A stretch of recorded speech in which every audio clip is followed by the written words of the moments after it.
Place your trays in the upright position. Enjoy the ride. Bullet Points.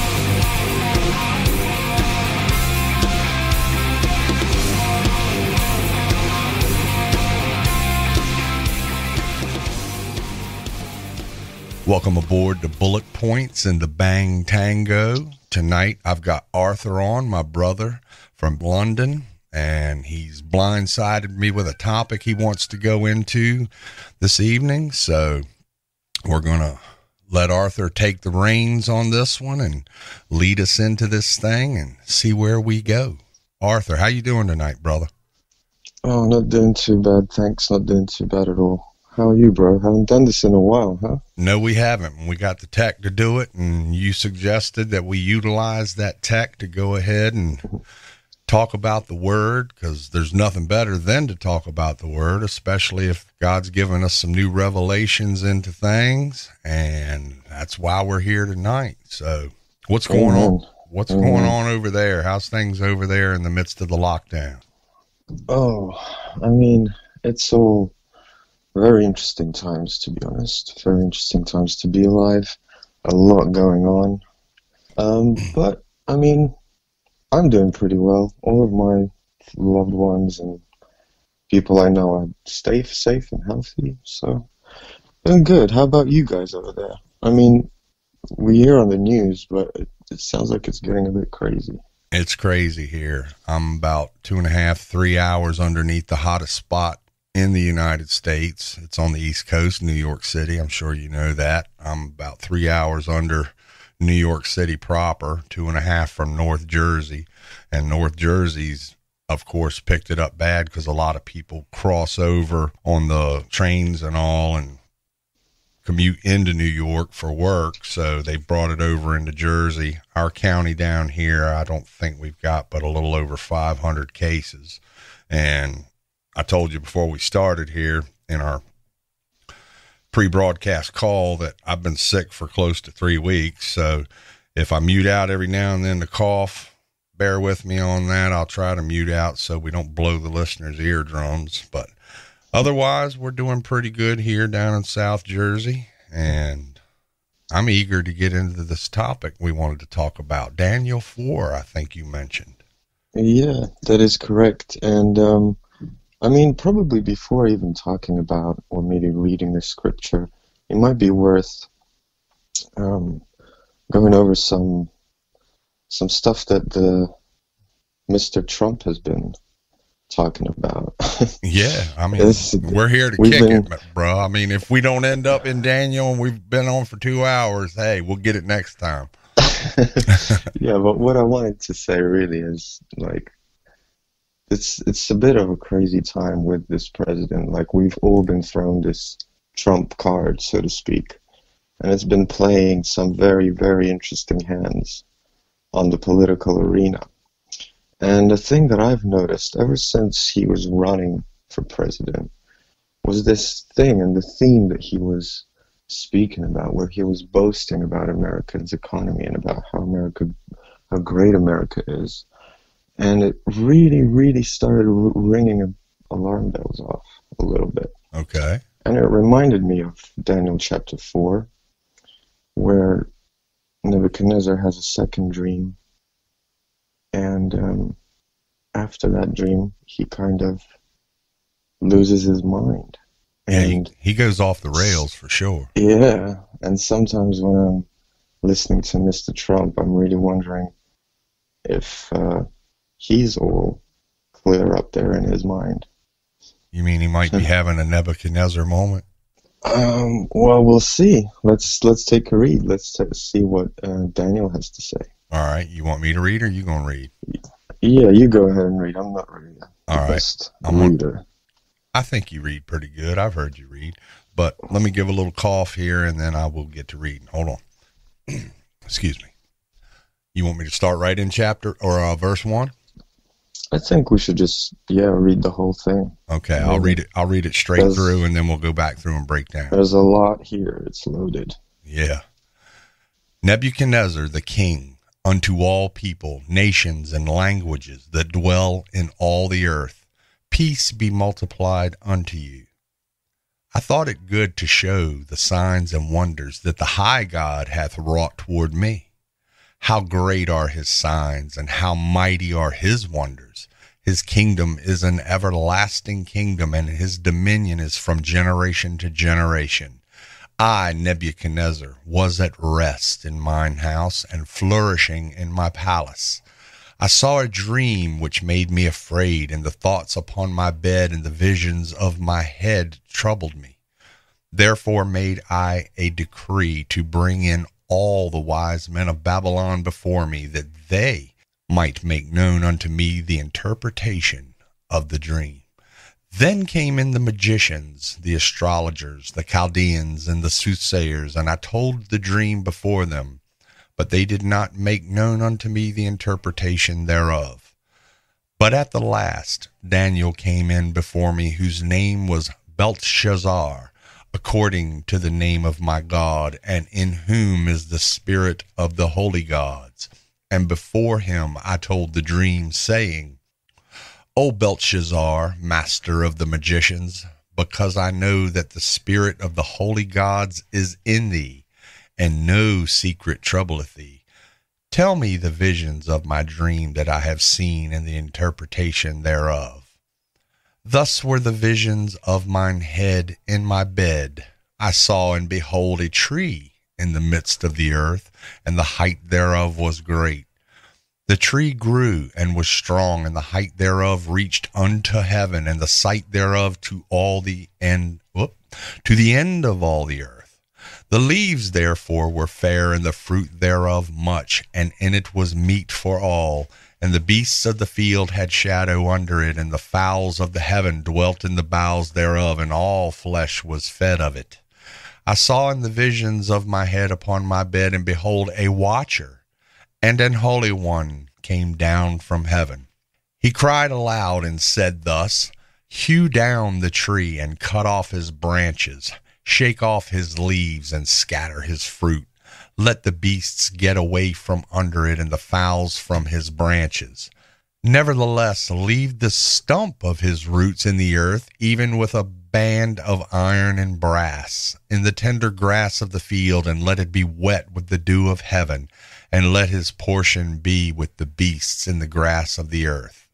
Let his heart be changed from man's, and let a beast's heart be given unto him, and let 7 times pass over him. This matter is by the decree of the watchers, and the demand by the word of the holy ones, to the intent that the living may know that the Most High ruleth in the kingdom of men, and giveth it to whomsoever he will, and setteth up over it the basest of men.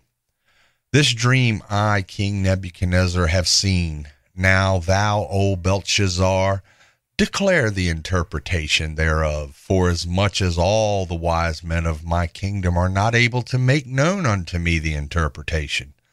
But thou art able, for the spirit of the holy gods is in thee. Then Daniel, whose name was Belteshazzar, was astonied for 1 hour, and his thoughts troubled him. The king spake and said, Belteshazzar, let not the dream or the interpretation thereof trouble thee. Belteshazzar answered and said, My lord, the dream be to them that hate thee, and the interpretation thereof to thine enemies. The tree that thou sawest, which grew and was strong, whose height reached unto the heaven, and the sight thereof to all the earth, whose leaves were fair, and the fruit thereof much, and in it was meat for all, under which the beasts of the field dwelt, and upon whose branches the fowls of the heaven had their habitation. It is thou, O king, that art grown and become strong, for thy greatness is grown and reacheth unto heaven, and thy dominion to the end of the earth. And whereas the king saw a watcher and an holy one coming down from heaven, and saying, Hew the tree down and destroy it, yet leave the stump of the roots thereof in the earth, even with a band of iron and brass, and the tender grass of the field, and let it be wet with the dew of heaven, and let his portion be with the beasts of the field, till 7 times pass over him. This is the interpretation, O king, and this is the decree of the Most High, which is come upon my lord the king, that they shall drive thee from men, and thy dwelling shall be with the beasts of the field, and they shall make thee to eat grass as oxen, and they shall wet thee with the dew of heaven, and 7 times shall pass over thee, till thou knowest that the Most High ruleth in the kingdom of men, and giveth it to whomsoever he will. And whereas they commanded to leave the stump of the tree roots, the kingdom shall be sure unto thee, after that thou shalt have known that the heavens do rule. Wherefore, O king, let my counsel be acceptable unto thee, and break off thy sins by righteousness, and thine iniquities by showing mercy to the poor, if it may be a lengthening of thy tranquility. All this came upon the king Nebuchadnezzar. At the end of 12 months he walked in the palace of the kingdom of Babylon. The king spake and said, Is not this great Babylon that I have built for the house of the kingdom by the might of my power, and for the honor of my majesty? While the word was in the king's mouth, there fell a voice from heaven, saying, O King Nebuchadnezzar, to thee it is spoken, the kingdom is departed from thee, and they shall drive thee from men, and thy dwelling shall be with the beasts of the field. They shall make thee to eat grass as oxen, and 7 times shall pass over thee, until thou know that the Most High ruleth in the kingdom of men, and giveth it to whomsoever he will. The same hour was the thing fulfilled upon Nebuchadnezzar, and he was driven from men, and did eat grass as oxen, and his body was wet with the dew of heaven, till his hairs were grown like eagle's feathers, and his nails like birds' claws. At the end of the days I, Nebuchadnezzar, lifted up mine eyes unto heaven, and mine understanding returned unto me. And I blessed the Most High, and I praised and honored him that liveth forever, whose dominion is an everlasting dominion, and his kingdom is from generation to generation. And all the inhabitants of the earth are reputed as nothing, and he doeth according to his will in the army of heaven, and among the inhabitants of the earth, and none can stay his hand, or say unto him, What doest thou? At the same time my reason returned unto me, and for the glory of my kingdom mine honor and brightness returned unto me, and my lords sought unto me, and I was established in my kingdom, and excellent majesty was added unto me. Now I, Nebuchadnezzar, praise and extol and honor the King of heaven, all whose works are truth, and his ways judgment, and those that walk in pride he is able to abase. That's a mouthful there, brother. Oh yeah. Oh yeah. This one's loaded. There's a bunch of things that have been jumping out of me, even when you were reading. Okay. Yeah, I mean, the point I was really trying to make here, and it probably was worth dividing the chapter into several groups, even though the original text doesn't do that. But for simplicity's sake, and for just the way to relay what's been on my mind, I'll have to do that. And first I'd like to talk about this tree of Babylon. Okay. And it's interesting that when it gets chopped down, it has brass and iron put on it. And it says that the roots of the tree and the stump should stay in the ground. So, and we've had this idea through the Bible that Babylon kind of has been shifting from Babylon to Greece, where Alexander the Great was trying to set up his new capital. He didn't really manage to do that because he died, as we all know, under mysterious circumstances. Yeah.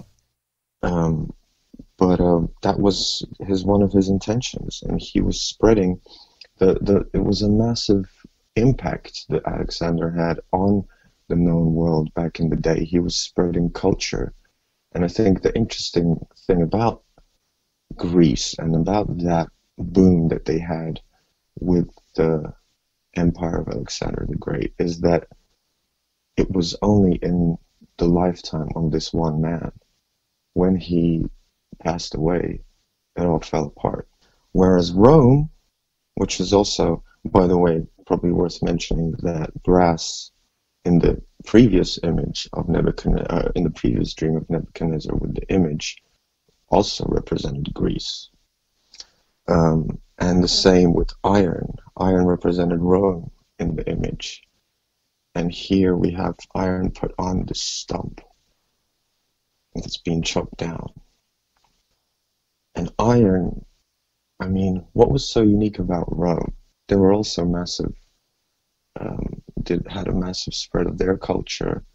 But Yeah, they have multiple Caesars, didn't they? They didn't just have one man in their empire. Right.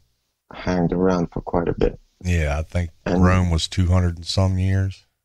Yeah, and they were also the ones who expelled the Jews from their land, just like Babylon did, actually, back in the day.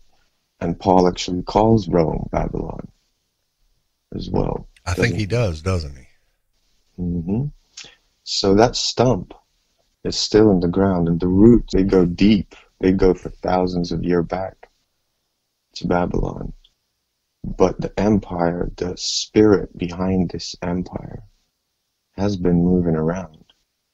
Okay. And would it be so far-fetched to think that maybe it's the spirit that's behind, or the prince, spiritual prince behind America today?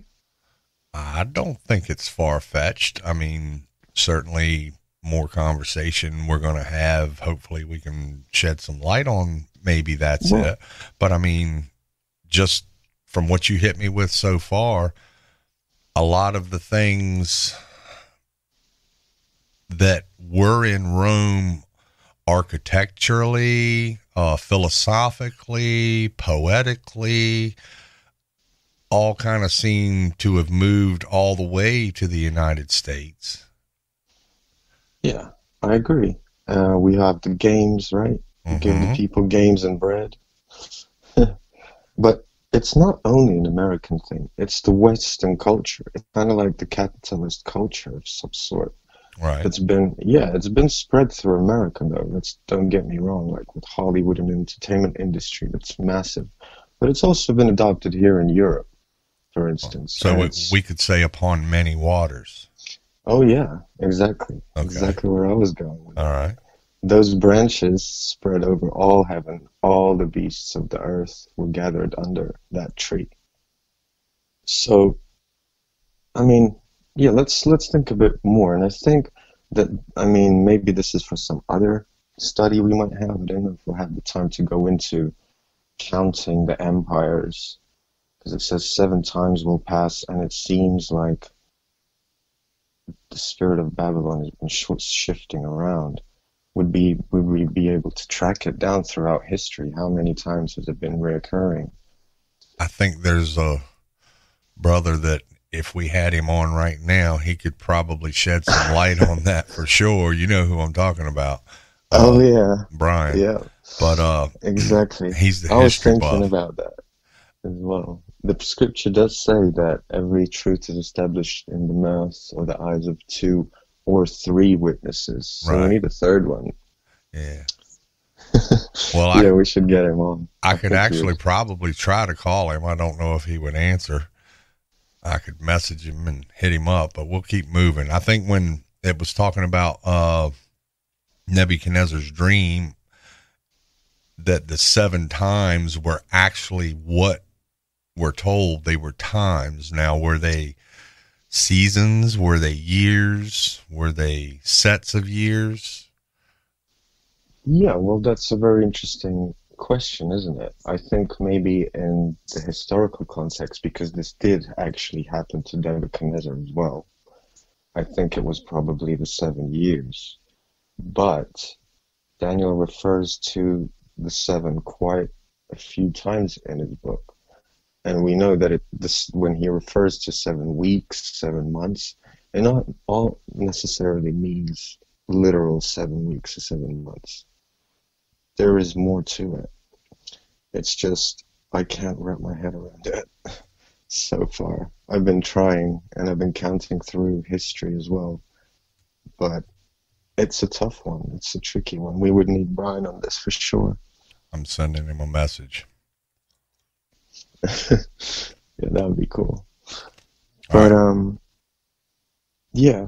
So on to this thought with the spirit of Babylon, the spirit behind the empire, moving through Persia, Greece, Rome, then possibly, I don't know, maybe Catholic Rome, maybe, I don't know, the British Empire at some point. Well, I think now we're actually going and doing exactly what it says in Revelation about the whore, the harlot that rides the beast in the final end times, that she is the mother of all harlots. So we know there's many harlots. Exactly. So you just mentioned one of them. Well, there's a few there. And with America as well, what's also particularly interesting about this is, why does America have a problem with invading Iran? A bit of an obsession with Iran and the Middle East in general. We're told it's oil and all that, but there has to be a spiritual aspect behind it as well. Oh, certainly. There's always a spiritual aspect behind it, because we know that there's a prince over each region or kingdom. Bible talks in kingdoms. It doesn't talk countries as much as kingdoms. So we know that the Prince of Persia is mentioned not by name, but by title. The Prince of Greece is mentioned. So yeah, there's certainly a jockeying of the princes going on in all this in preparation for the end times. So you're not off of the rails here. Yeah, well, it's also interesting to consider that back in the day, Persia was the one who, the Prince of Babylon, back in the day, it was the Prince of Persia who came and took over the Babylonian territory. So does the Prince of Babylon still have that somewhere in the back of his mind, holding a bit of a grudge on the Prince of Persia? I'm sure. And getting back at him. Just in the past few days, did you see anything in the news where the gunboats in the Persian Gulf over there were actually harassing the Navy fleet, and Trump went ahead and threw a tweet? I know he gave a real order behind the scene, but he also tweeted it, and that's for the world to see, that if they pull up a little too close again, sayonara. I'm really happy you brought that up, because I was just about to go to that subject of Trump's words and tweets in general. Like, we gotta give the man credit. He has some power in his speeches and in his words. I don't think we've seen anyone being this outrageous with his words from the time of Hitler. I'm not even joking. It's a bit alarming. I agree. The other day, he advised people to inject antiseptics or inhale antiseptics. That is just insane. That's insane advice for a presidential figure to give to his population. Well, he backpedaled. I was reading that today. He was backpedaling on that, saying he was just seeing what the media would do with it. But he's done that test on him before. He knows what they're going to do with it. He knew they were going to, exploit his words. I think he was drop dead serious, just kind of being a little bit ignorant. I see his point. Is there some kind of, medication, serum, something that could be added to the bloodstream that would cleanse this? I see his point, but the left-wing media, they're going to jump on it and say, well, what do you want us to do? Eat Tide Pods? What, Nah, bro. I think there's been something more deeper going on here. Oh, and sure. I don't think those words were random. I think they were picked very carefully. Okay. And were put out in the public with a very sinister intent. We all know that Mr. Trump wants to get on with the economy as soon as possible. And if he somehow, with his words, drives a certain, I don't even know how to say, yeah, people who maybe are in a desperate situation, or people who are just not thinking straight, who are, sorry for being blunt, foolish enough to follow his advice, well, that guy just killed people with his words. Certainly. I think and we have to realize this. Well, this hasn't happened since Hitler was around, where he was killing people with his speeches. We now see this with Trump. Like, how does this guy not get impeached and sent to prison for something like this? He's killed people with this statement and advice. Well, there's merit to what you're saying. If you think back when they got on what's the medication they're pushing, percosequin or something like that. It's for lupus and something else. Anyway, they've been big on it. Sean Hannity on Fox News. The death rate's shot straight up, didn't they? Well, they say it's helping, but what happened is right in the beginning is there's a treatment for fish tanks when your fish get parasites. It's called hole in the head. Oscars and stuff like that get it. You treat the water with it. Well, being it had such a similar name, people were literally drinking this fish tank treatment because the name was about the same. They thought it was the same. So just dropping these words carelessly, like you're pointing out, it has a consequence, because I'm sorry to say it, not all people in the United States are playing with a full deck. Well, what I'm trying to say here is that the man is not as ignorant as we think. These things are done on purpose. Okay. The thing he said about Iran, do you know that drove the oil prices straight back up? They were falling down into negative throughout the week. You think that's what pulled the numbers back positive? By that statement alone, because we know that the Strait of Hormuz, if it gets closed up, then what is it? 40% of the world's oil, or 60? Something like, I think it's 40 something. 40, yeah. So that would shoot the prices back up. And mark my words, I'm even going to call this. I think the United States is going to attack Iran, and I think it's going to happen pretty soon. It very well could. But we know the end result of that's probably going to put Iran on a retaliatory move against our closest friend in the Middle East would be the geographic nation of Israel. So that would put them in the crosshairs. And Iran would get messy real quick. Yeah, Iran can reach out and touch them. Iran these days is not the Iran that was invaded by America the last time around. This day we have a completely different kind of Iran. It's a lot stronger. It has quite a bit of military power. I mean, even boots on the ground in Syria alone, I think I don't know what the numbers are, but I know that they're present there and they've been causing some trouble. So this is a very dangerous game America's playing. And is this going to result in the golden head of Babylon tumbling off of that? All right, you keep mentioning that statue. Now, I'm not quite clear, but when you do a Google search, I'm doing it now, Daniel's statue vision. When you do a search and you pull up that picture that we see all over the place, here it is, and it shows us the head of gold, the Babylonian, the breast and arms of silver, the Medo-Persian. There's an error right there, historically, and Brian knows how to sort that out. He covered it with me years back, and I'm sorry I don't remember it, but then we get the belly of brass, the Grecian Empire, and then the legs of iron, feet part of iron and part of clay, the Roman Empire. So I'm going to pull this up, and I'm going to hold on to it because you keep mentioning it. So I'm going to open it as a tab. All right, got it. All right, go ahead. Sorry I interrupted. Yeah, no problem. But yeah, I mean, this pattern has been followed by all of the empires throughout our history.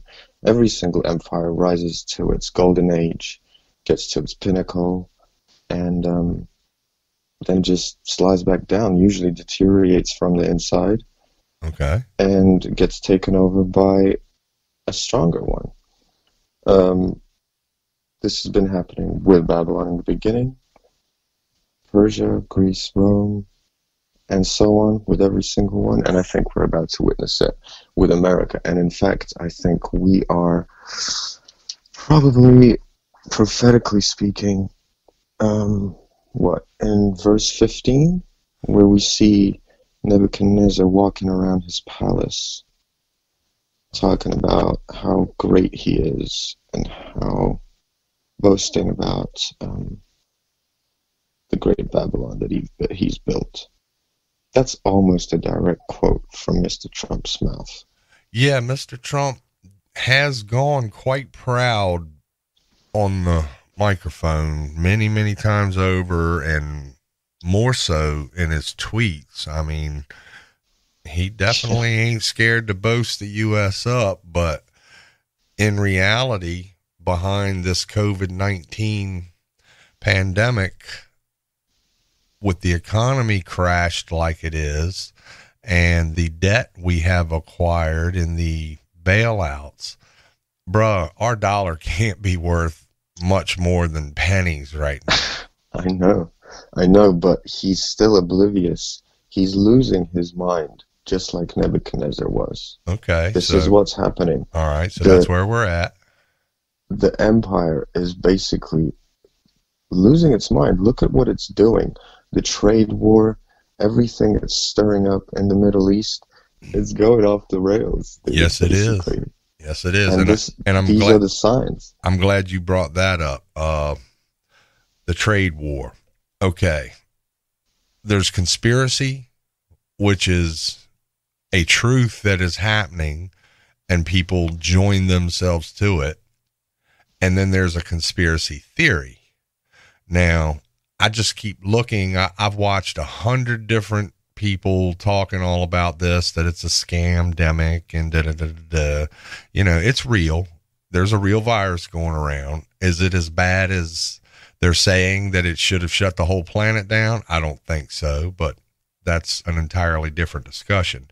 But I remember there was a massive protest, and it had been going on for some time in China. And then all of a sudden there was a pandemic, and it was over. It was done. Yeah. The trade wars were going full tilt. Mm-hmm. And China was battling against Trump, and Trump, kept threatening higher sanctions, boycotting certain products coming in, and then boom, there was a pandemic. So are the princes jockeying behind the scenes, pushing these leaders to do the things they're doing? Oh, I certainly think so. But a lot of things are pointing to the hubris, the pride, the arrogance of Trump, as you're pointing out here. So let's continue on. Definitely. And this is also reflected in Revelation 17, where it talks about Mystery Babylon being very boastful in her mind and drunk on the blood of the saints. And I mean, let's be honest, America has been guilty and has the blood of many,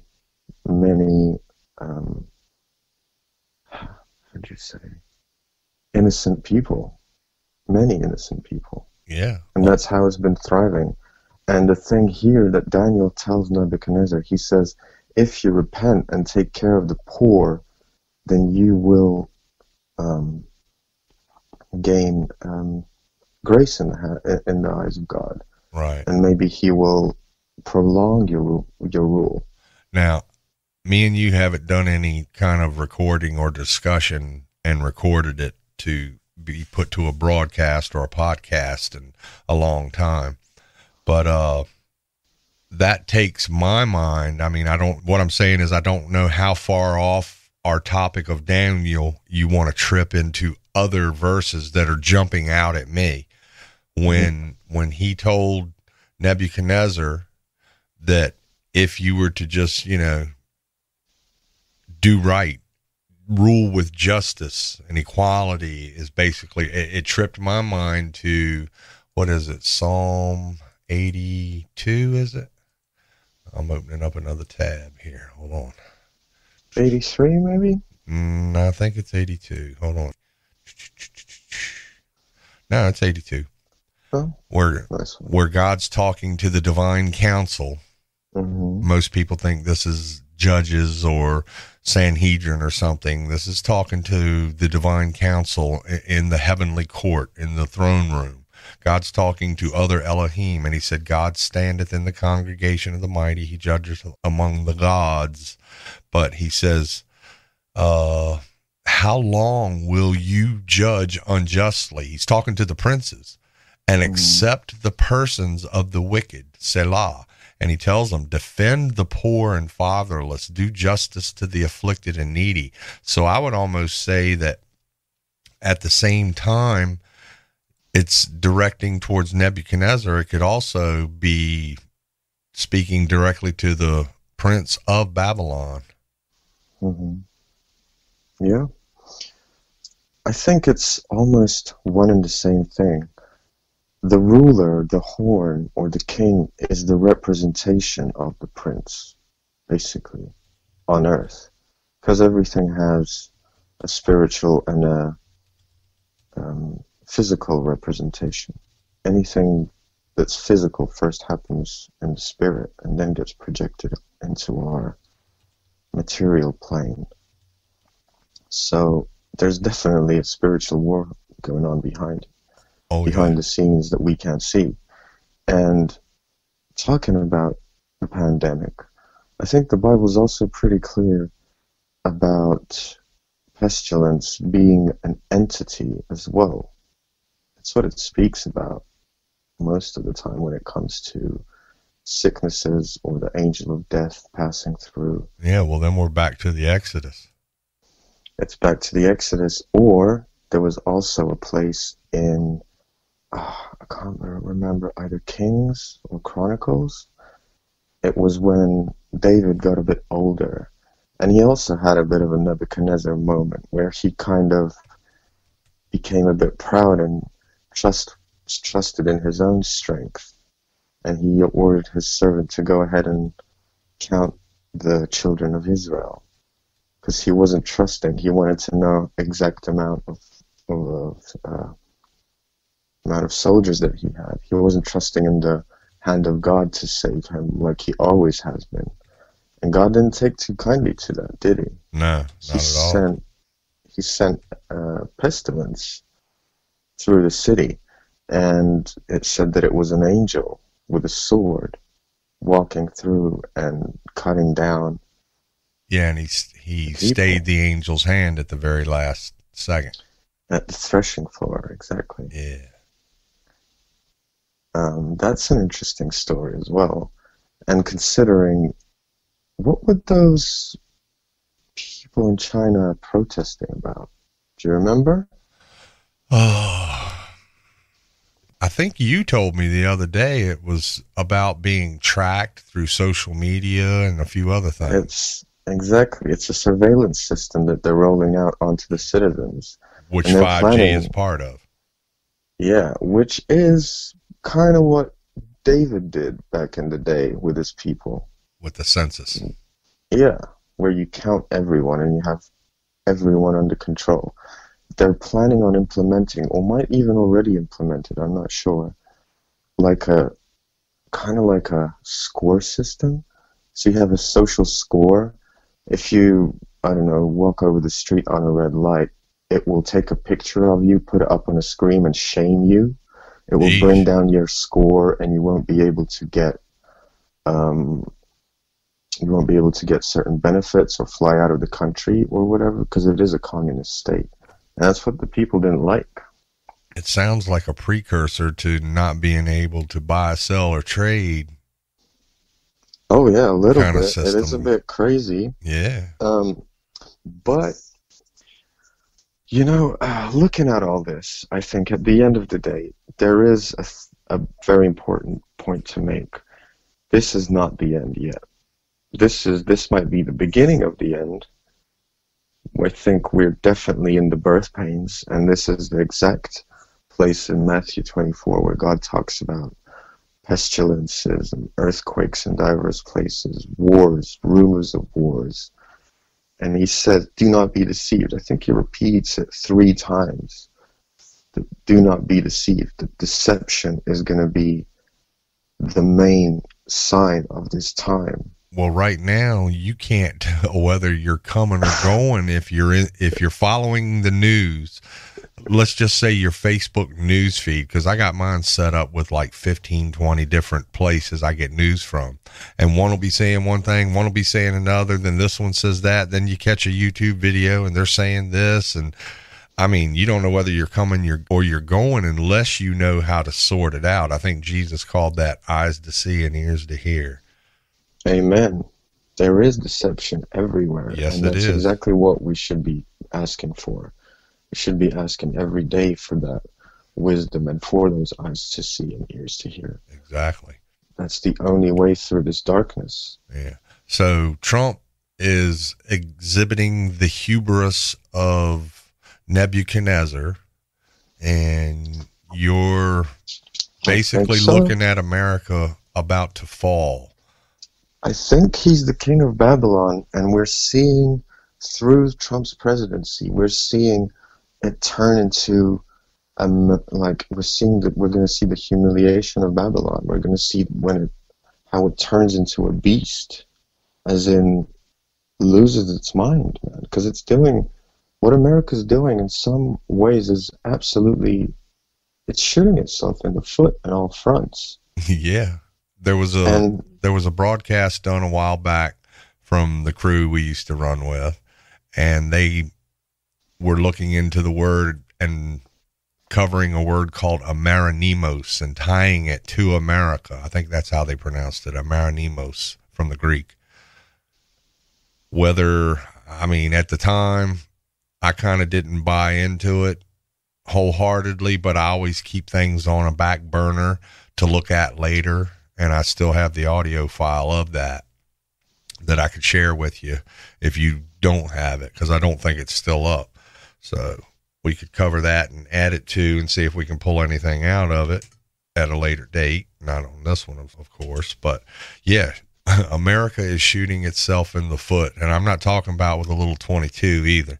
I'm talking about with a 12 gauge. They're blowing all their toes off because the amount of debt that we just added to the debt we already had, I think it takes us into 20-some trillion dollars. There is no way we will ever pay that off. And you cannot keep running a democracy, capitalist nation in a debt-based economy for this long. It's just not going to work. I mean, exactly. right now, I posted a video. It was kind of rude. There was some cussing in it, but the guy's name, it was Pissed Off Vic is his channel. He's a comedian, but he's dropping the F-bombs. But the point he made was good because they did the furlough on paying the mortgages. I think Italy or Spain just stopped mortgage payments. They told the banks, deal with it. But here they did a furlough thing. So you get a 90-day break from paying a $1,200 and some mortgage. Well, in the 4th month, that month is due along with the other 3. Do you know what our real estate and housing and business property market is going to look like in 120 days, 90 to 120 days? There's going to be so many people in default on their mortgages. It's going to be another pandemic. Yeah. The Pharaoh's kind of telling everyone to build those bricks, but it's taking away the straw, ain't he? Yeah. I couldn't have said it better myself. Build your bricks without straw. Sorry about your bad luck. Mm-hmm. Yeah. I see that. And that's why I'm thinking, America's reached its golden age, and let's be honest. Well, who do you think is going to do the takeover? Well, I think the Bible talks about it in Revelation 17. The Okay. beast with 10 horns, who, yeah, God puts it in his mind to burn Puts it in their mind, all 10 in of them, there. to burn Yeah, her with fire.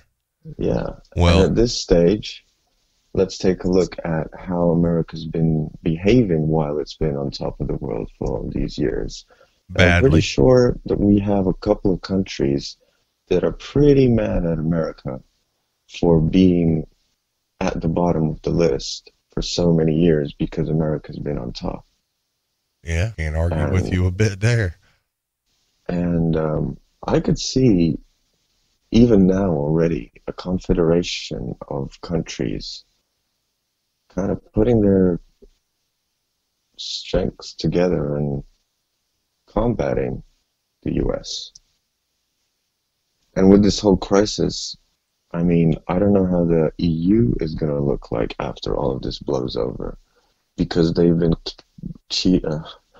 catching each other, stealing equipment from each other. So there's been some really bad blood between the European states throughout this crisis because they haven't really been helpful with each other. Well, the Brexit happened, right? Well, yeah, it kind of happened. Nothing's changed, but Well, yeah. behind the scenes, it did change. It's just not always apparent Hmm. on the ground. It's true. Yeah. It's because the UK, in my opinion, chosen its side, and it's choosing to stay with America. And it feels like to me that the EU is having second thoughts at this point. And will they all combine forces and at some point strike back? You mean burn her with fire? Mm-hmm. Uh, let me ask you a question. Do you think that's literal? Like we're going to get smoked with a bombardment of nukes, or do you think that's the economic system?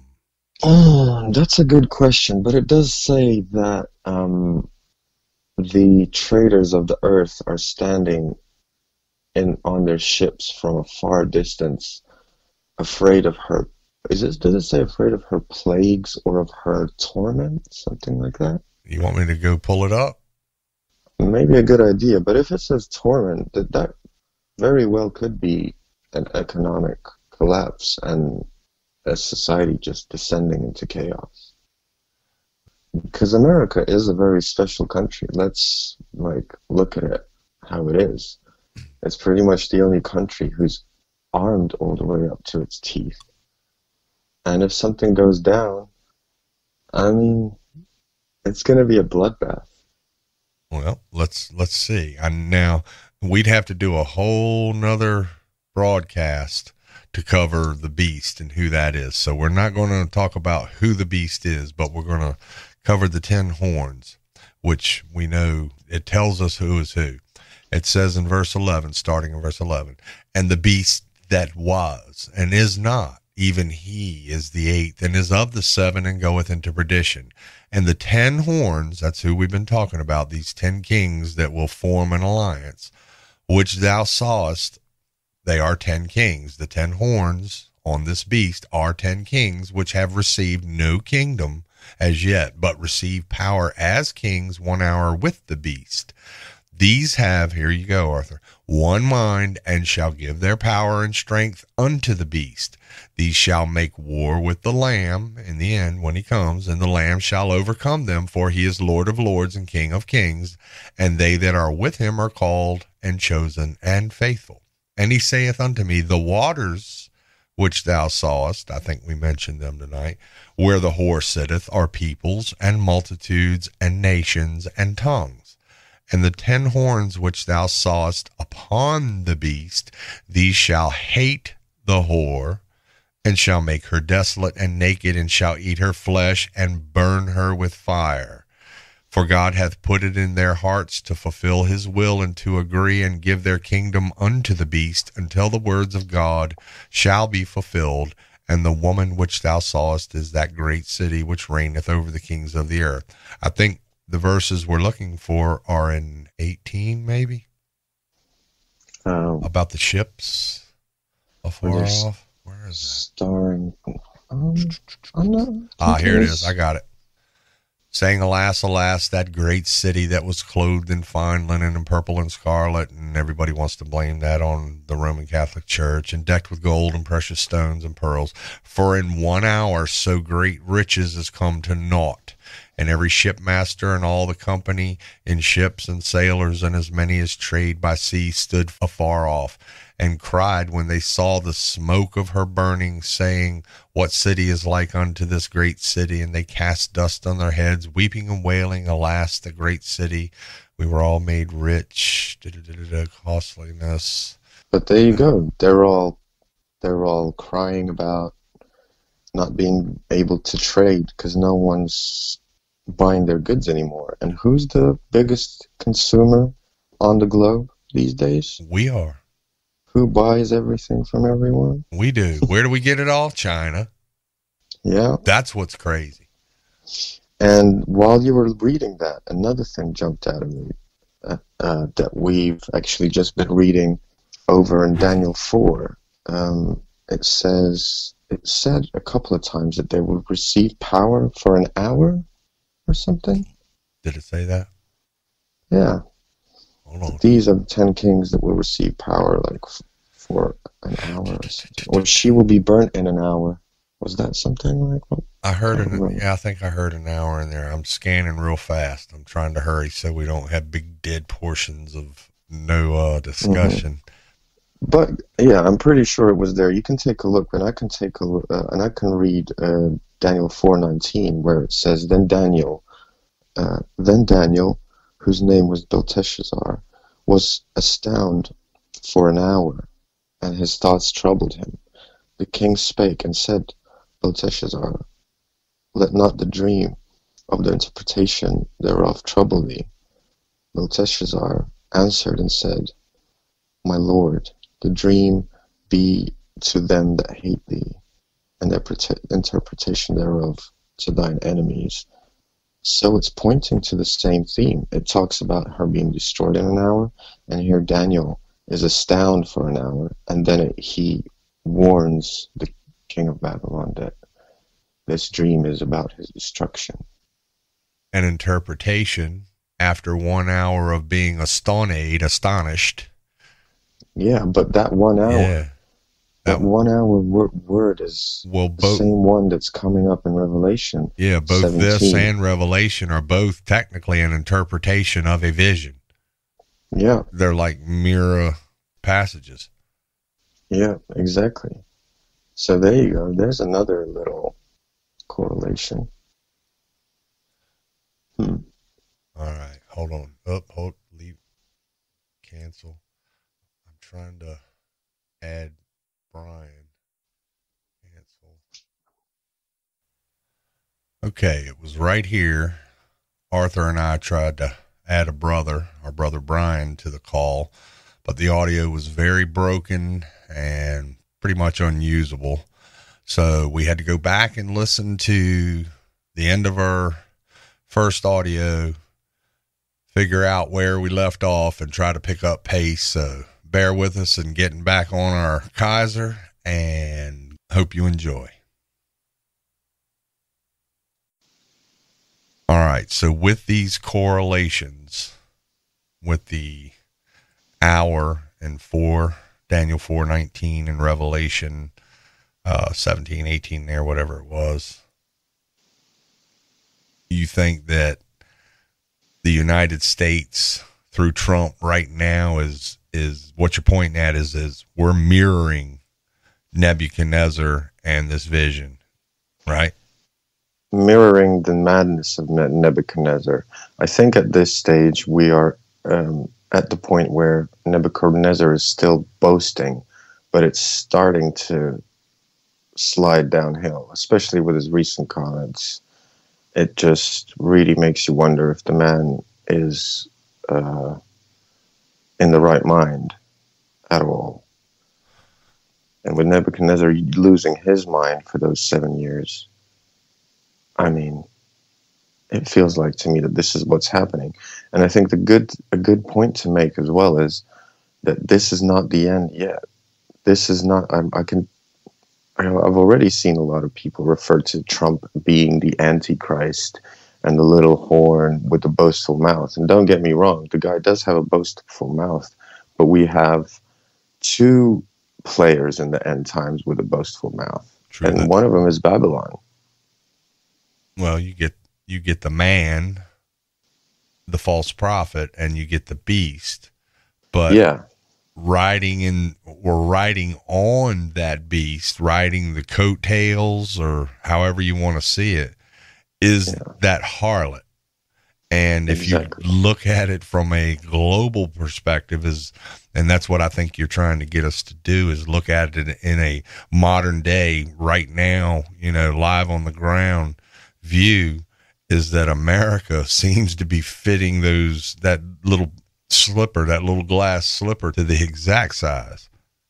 Exactly. And the way the whole arena is starting to form itself, the global arena, and the way America's behaving, I'm not sure if America's going to take part in the next empire that's going to arise out of this. You mean the Beast Empire? Yep, that's the one I'm referring to. Oh, so basically what you're telling me is I got to sit over here and get all burned up. Well, I really don't wish that on you, bro. And I know that there's a lot of people there. Well, send me a plane ticket. And yeah, I will. Open up that sleeper couch. I've already told you. I'll come pick you up on my boat. I got a little boat. I don't know if I got a big enough gas tank to get across the Atlantic, but look at you, Noah, getting ready for the flood. Oh yeah. I mean, when the waters come, bro, I'm going to be sitting there with the engine idling on stands, waiting for it to start filling up, and off I go. What? But it doesn't, God said he's not going to destroy the earth with water again. This time it's by fire. Yeah. And, but there is a thing that, also in this story that's has been making me wonder. Because it talks about the green grass of the field. Okay. And that's what the beast consumes as well. When he goes crazy, when Nebuchadnezzar goes crazy, he starts eating grass. So would that be relating to someone, or let's say an empire, targeting its own people? What's the symbol of the green grass? That's a good question. Okay, we got a king. He's basically prophesied, given a vision, a dream, that he's going to go mad for a time. 7 times. Okay, it said, let me come down. The tree, strong height. Hold on. Where's the dream? Here it is. All right. Leave the stump of his roots in the earth, even with a band of iron and brass, in the tender grass in the field, and let it be wet with the dew of heaven. I want to go down to the other view of it. Yeah, leave the stump in the tender grass, and let it be wet with the dew, and let his portion be with the beasts of the field.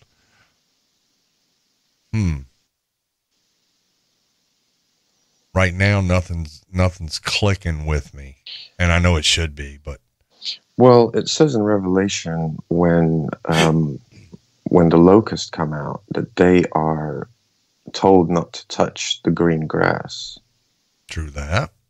And we know 1/3 of the grass is burned up during the trumpets. Yeah. And it also says not to only touch the ones with the mark on their right hand or on the forehead. So is the green grass also referring to, I don't know, citizens? People without the mark? Yeah. Normal. Could be. Peaceful citizens? This would be one I would have to really dig down in, but I'm listening to you. Yeah. I mean, I'm not sure myself. This is just my gut feeling. I haven't been digging into the symbol of the green grass. But the fact that the Mad King starts eating it, would that, I don't know. Well, Would backing that up. refer to a civil war or a civil conflict of some sort? For instance, the Soviet Union was doing something like that when they were performing a genocide on their own people and wiped out millions of their own. When, like, usually conquerors who conquer, like, they usually don't touch their own population. But we've seen Mr. Trump do it through his recent health advice with consuming or spraying or inhaling antiseptic. Well, He's killed his own people by doing that. Well, he's wanting you to ingest UV rays. So go out and stand up, look at the sun, and open your mouth, and just let the sun shine in, brother. Well, that's the harmless part of his advice, right? Yeah. But hold on, backing up, it says, all right, we got King Nebuchadnezzar of Babylon, given this vision, and by the decree of the watchers, which ultimately comes from God himself, it says, hew the tree down and destroy it, yet leave the stump of the roots thereof in the earth. Well, a stump with the roots in the ground will regrow. So we've already discussed that Babylon seems to have moved around through the ages, Mystery Babylon to be exact, because she's no longer Babylon. She's Mystery Babylon. But if you got a stump, it usually sprouts and grows again. It'll grow right back into a tree off the side of the stump. Not as strong as it once was, but a tree nonetheless. Now leave the stump of the roots thereof in the earth, even with a band of iron. All right, I'll tell you the first thing I'm going to do is I'm going to get out of King James and I'm going to go to New American Standard. Because it does change the wording there in one particular place where it says that he takes away the kingdoms from who he sees fit and gives it to the, I can't remember what the translation was, but not to whomsoever he will, but to an individual, it actually says, to a particular individual, which is quite interesting when you have the little horn in mind, because it does say that he also rises out pretty much out of nowhere, comes with a small people. Right. It says. The Assyrian. Yet leave the stump. You can call him the Assyrian or the axe that chops down the tree. But with a band of iron and bronze around it in the new grass of the field. In the new grass, could that be in the new world? Good point. Good point. That's what I'm saying. I feel like the grass is a symbol of people. Well, we're in the new world, of course. I mean, this land was not inhabited by the Americans. Hold on, I got a cough. Excuse me. Yeah, and the other description of how Nebuchadnezzar started looking with long beards and claws. Well, he went crazy and started looking like a vagabond. He was all greasy, his nails went all. His hair was like the feathers of an eagle, and his claws were like claws of a bird or something. Is that what it says? Can't remember. Kind of refers to an eagle. Wouldn't that be the symbol of America? Mm-hmm. Boy, you just want to drop the bomb on us, don't you? Just came to mind. Yeah, I'm trying because it kind of does. Trying to find the eagle part. All right. It's when it turns, yeah. Until his hair had grown like eagle's feathers, looking all well. An eagle in a natural state is well groomed, all feathers are in place, but his hair had grown like eagle's feathers, and his nails like bird's claws. Makes me think that he's got a shaman outfit on or something. Yeah. Or like in one of those post-apocalyptic movies where there's people walking around with long hair and beards and nails grown. I don't know, bro. There's more to this than I think meets the eye. That's for sure. And it's going to take a new look, a new view, which is what we're doing now. So are we going further in this, or is that about as far as you wanted to go in this? I mean, this is really all I have so far, but I've definitely been seeing some correlations here, and I think it's definitely worth looking into. Now you have my take, and take a look and, I don't know, dig around, see what you see. All right. Well, just off the top of my head. Go on. Off the top of my head, okay. Chronologically. So Trump gets put in office in 2016. All right. 7 times. Let's just say 7 years. So we already mentioned the little horn and the Antichrist and all that. People have kind of locked Trump in that, as well as, Cyrus the Great. I mean, they've put his son-in-law with owning the building in New York, 666 Park Avenue or whatever. They've put him in the place. Yeah. That would be kind of like the beast and the false prophet kind of scenario, looking at it from the viewpoint we're looking at. Yeah. There's another thing here to mention, by the way, that I think might also be interesting, with America having an influence on Israel, in particular on Jerusalem, because you brought up Trump also being compared to King Cyrus, the Persian, who let the Israelites go back to the land. I know it refers to Jerusalem as being a cup of trembling as well. Right. And are we seeing Babylon, with these moves they're doing in Israel, in particular with the embassy and other stuff, if this is going to stir up some trouble in the Middle East, which it already has, and it's going to continue to spill innocent blood in the promised land, or so to speak, in the Holy Land, would that be a mirror image of Daniel 5, where Nebuchadnezzar's son, I believe, asks his servants to bring in the Jewish vessels, the Jewish cup, so to speak, from Jerusalem, so he can drink his wine that he dedicates to his God. Very well could at that party. Very well could be. Back to the chronological thing.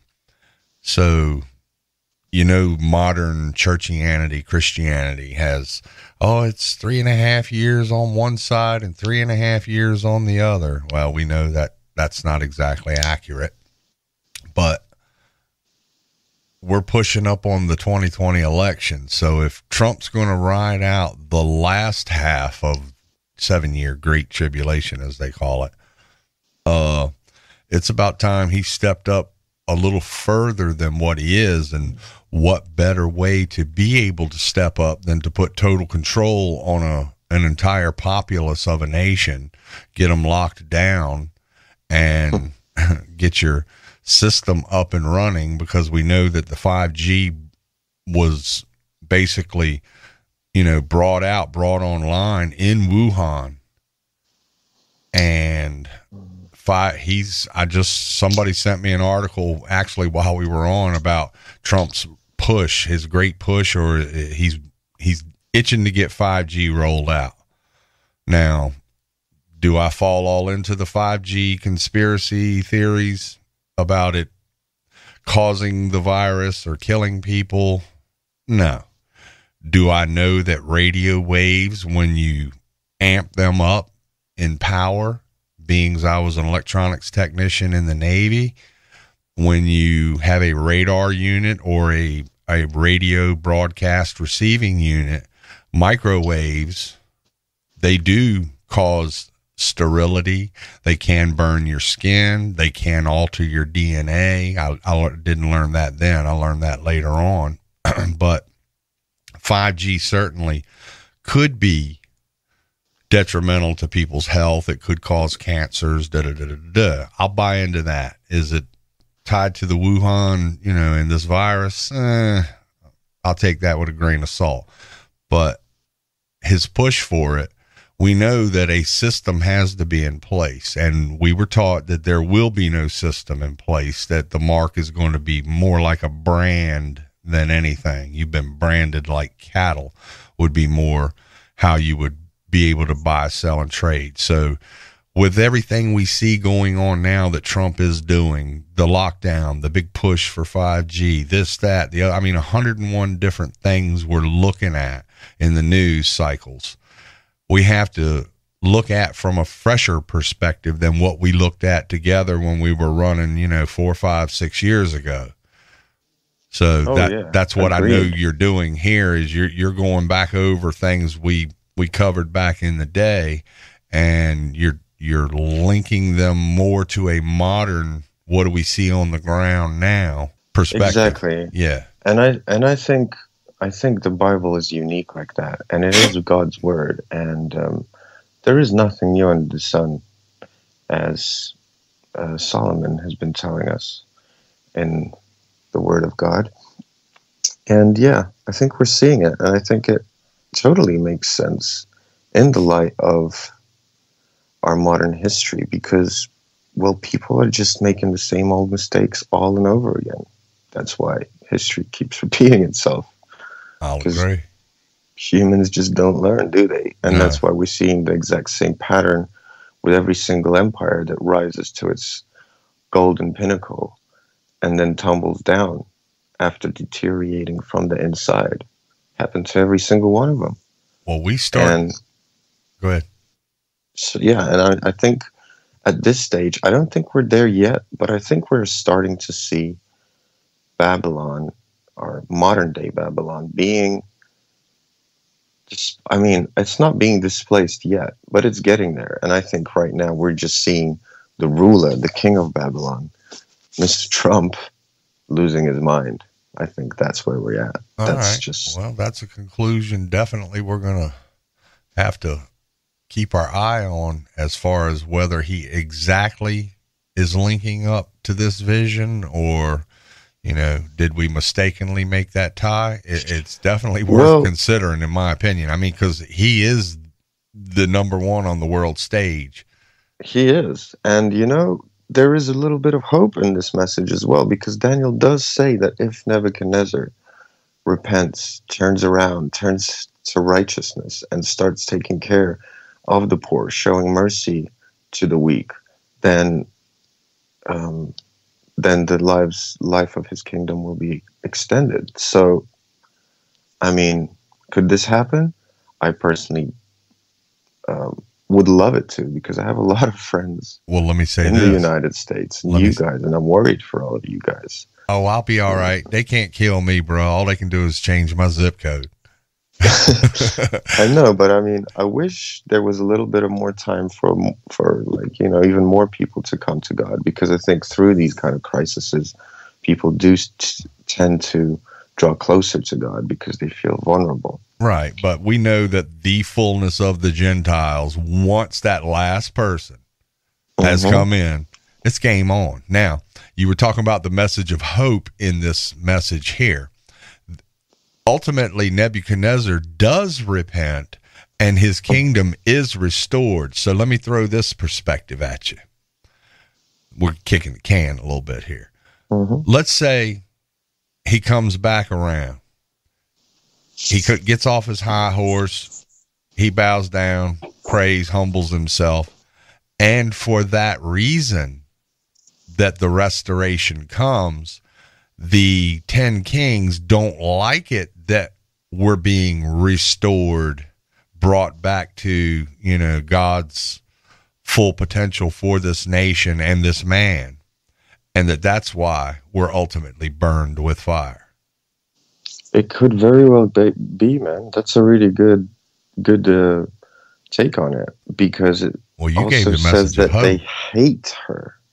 They hate her. Yeah. So it seems like she keeps getting away with things, and they just outright develop hate to the whore, even though she's the one writing them Right. at first. So I think you might be onto something there. Either way, it works, really. I know sometimes a vision, a prophecy from the word can be played out when you're looking at it on the world stage 2, 3, even 4 different ways.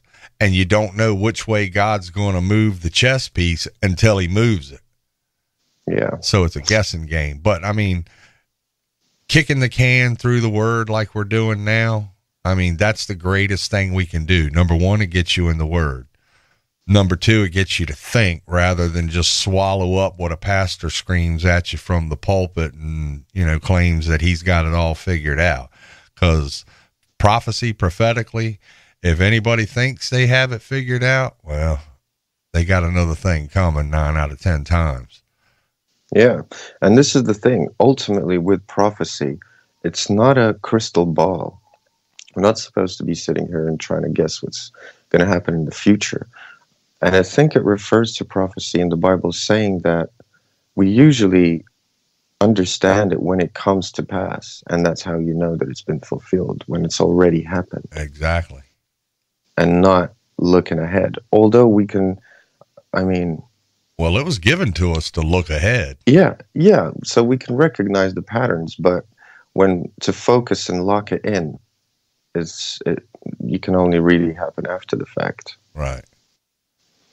But, I mean, what we're doing is good, and I would encourage any listeners to go in there and dig up some of those pearls. There's a lot hidden in the Word, and it really comes alive when you start looking for God's face and for God's will in it, and not your own. Amen. Well, I know we had originally set course to go into the 4 horsemen of the apocalypse, as they're called. And you shifted gears on me. You blindsided me with this one, which I didn't mind. I mean, I love talking about the word. You wanted to take some of this tech I spent my money on and put it to good use. So we're trying to do that. Sadly, we could not get our brother Brian in and get good audio. So that had to be postponed. Yeah, but we can look at that next time. And, you know, I think there's one last thing would be nice to conclude this with. And, you know, God isn't leaving us in the dark either with this.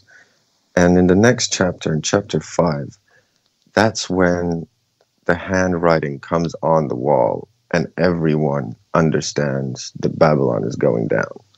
So God will give us a heads up. It's not going to be a thing that's just going to happen out of nowhere. I think there will be a handwriting on the wall, and we should be looking out for that.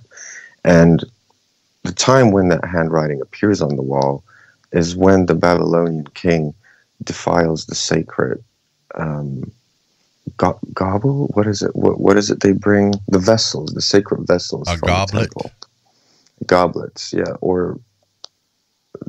the vessels from the temple, basically. Yeah. So I think it would be reasonable to look out for America being a bit more involved in the cup of trembling that we have that's called Jerusalem. Right. I think we should be looking there. And we should definitely be looking for the spiritual prince of Babylon going after the prince of Persia, because he does have a bit of a grudge with the guy. I'd say. So. Well, I had a great time having you on with me, Arthur, and I look forward to us doing this again if you want to do it. Yeah, dude, totally up for that, and it was amazing. I miss these studies. Let's do it more often. Let's dive into the word, because there's just so much there. Yeah, our scheduling is the hard part. As we said in the beginning, Arthur is across the pond. You're in Paris, London? Well, not Paris. I don't know where you're near it. Saying Paris, but yeah, London. Right next to London. About 30 miles away. Well, what is my geography off? Where's Paris in relation to London? You're joking me. Paris is like the capital of France, dude. Oh, I'm in the wrong country? A little bit. All right, well. It's close. How close is it? It's like over the canal. Can you see take it? A ferry. it's pretty foggy on this island, so I'm not sure if you can see it, but I think maybe on a clear day you can. All right. Well, I wasn't too far away. No, not too far. Long as you can get up on the top of the roof and see it, I'll say I wasn't that far off. No. Man, I don't know if I can even put this up to broadcast after that one. Daggone. All right. Well, we'll do this again, Arthur, for sure. We do need to cover the Four Horsemen, and we do need to look at that great city, the harlot, Mystery Babylon, because I got a take on that does not line up with America. That's why I didn't swallow it hook, line, and sinker when I first listened to the broadcast done on it. Could I be wrong? Could it be America? Oh, most certainly. But I think it fits another great city a little closer. We've mentioned her a couple times in this broadcast. And it's our ally across the pond, down there in the mid at the very far end. And sadly, bro, I think you're right on that. But that might be the mother of all harlots. Well, that's true. We got a mother and we got a lot of daughters, so we got to kind of sort through that, don't we? Exactly. And I think you're right. I think that ultimately the new capital of the world is going to be there. Oh yeah, that's what's going to happen. Oh yeah, and all the this new superpower that's going to arise. I can't help but think of a little horn when I look at the map and I look at Israel. Have you ever looked at Israel on a map? I've been in Israel. I walked the beaches there. I surfed in Israel. I hung out there for a week. Yeah. That's on my bucket list. That's on your bucket list. What I'm trying to say is, if you look at it on a map, it really looks like a little horn, if you ask me. I'll have to go take a look at that after we get done here. Yeah, look at it. Look at it. It does. Well, I'm going to do a little editing, throw an intro and an outro on this puppy and put it up. What do you think? Yeah, I mean, sure. We'll call this one done. If it turns out nice and well, then sure. Oh, I think it's going to be all right. Cool. I had fun. They don't have to be perfect. That's what we got to get over. There's no perfection in online home broadcasting. That's true. Don't need perfection. But just need the biggest comradeship, love, the spirit, and some biblical topic. That's all we need. Agreed. And I've been feeling like I've been having a bit of a Jonah moment, and I've been running away from my calling for quite a while. And I think God has a bit to say, and if he can use me, I'd only be happy to help. Amen. So well, I'll give you the platform. I'm just feeling like I should be paying something back because he's been blessing me beyond measure, and I just want to help with what I can. All so right. Let's keep doing this. Yeah, definitely. So work on your topics, get your notes together. Do you always want the kind of right about where we're at time slot? Yeah, we can do this. We can even do earlier as well in the day. I mean, it's up to you. We can even do a bit later, but I mean, it's getting close to 11. I'm getting a bit tired now, but yeah, could do it. All right. This time's good. All right. Well, like Saturdays, I can go anywhere from early morning. I probably won't be as sharp. I'll be sharp as the average beach ball first thing in the morning drinking coffee with you. But I can still hit the power button and the record button and do this thing. So we'll do the best we can. We'll work on it. Sounds good, man. All right, Arthur. It was a pleasure as always. The pleasure was all mine, brother. I enjoyed having you on, and I look forward to our next run. Yeah, same. Thanks for giving me the chance to share, bro. Yeah, man. God bless, and I'll see you next weekend, maybe? Yeah, sure. Let's keep in touch throughout the week. All right. Maybe we can do it on a weekday as well in the evening. I don't know. All right, we'll try. We'll see what happens. Okay. All right. Sounds good. All right. All right, bro. Peace out. God bless. Talk to you later. Bye. Bye. Bullet points. Wake me up.